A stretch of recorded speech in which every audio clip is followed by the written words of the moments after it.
আজকে রাত্রেবেলা যে রান্না করতে হবে সেটা আমার একদম খেয়াল নেই। একটা তরকারিও করতে হবে, ভাতও করতে হবে, যেহেতু দুপুরবেলা আমি আজকে হোম ডেলিভারি খেয়েছি এবং মামুনিও খেয়েছে। তো যাই হোক, রাত্রিবেলা না আর মনে নেই। তো ঘড়ি কাটা তো অনেকটাই বেজে গেছে, প্রায় 9টা 5 হয়ে গেছে, 9টা 11। আমি মোবাইল দেখে বললাম, তা আমি তোমাদেরকে ঘড়িটা একবার দেখিয়ে দেবো।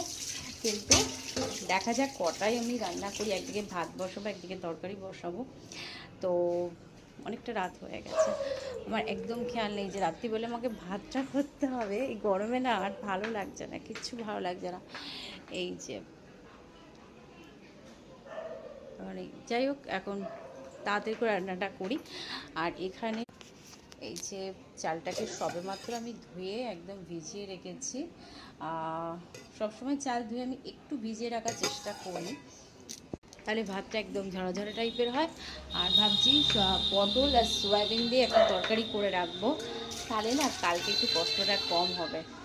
এই যে এখন কড়াইটাকে জল দিয়ে ধুচ্ছি, একদম সমস্ত সবজিগুলোকে জলের মধ্যে ধুয়ে নিচ্ছি, কাটার পর আবার ধোবো।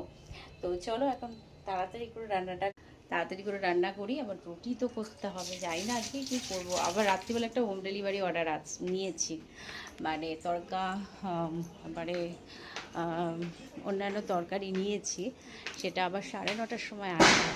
তো চলো তাড়াতাড়ি করে কমপ্লিট করি রান্নাটা। এই যে সমস্ত কিছু ধুয়ে একদম বসিয়ে দিয়েছি। এখানে পটলটা ফ্রাই করা আছে, সয়াবিনটাকে সেদ্ধ করে নিয়েছি। এরপর ভাতটাকে বসিয়ে দেবো, তার জন্য একদম রেডি করে রেখেছি। গরম জল করে ভাতটাকে বসিয়ে দেবো। তো পুরোটা কমপ্লিট হোক, দিয়ে ভিডিওটাকে এন্ড করি। চলো। তো এই যে হোম ডেলিভারি চলে এসছে। তো এই যে আমার তরকারি পুরোপুরি কমপ্লিট। এখন একটু রেড কাউ ঘি দেবো, ঘি দিয়ে নামিয়ে নেবো।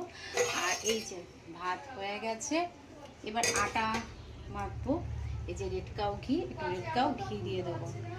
তো চলো এখনকার মতন ভিডিওটাকে এন্ড করি, কারণ অনেকটা রাত হয়ে গেছে। ভিডিওটা ভালো প্লিজ প্লিজ লাইক করো, কমেন্ট করো, শেয়ার করো, আর সাবস্ক্রাইব করতে ভুলো না। চলো এখনকার মতন টাটা আর গুড নাইট।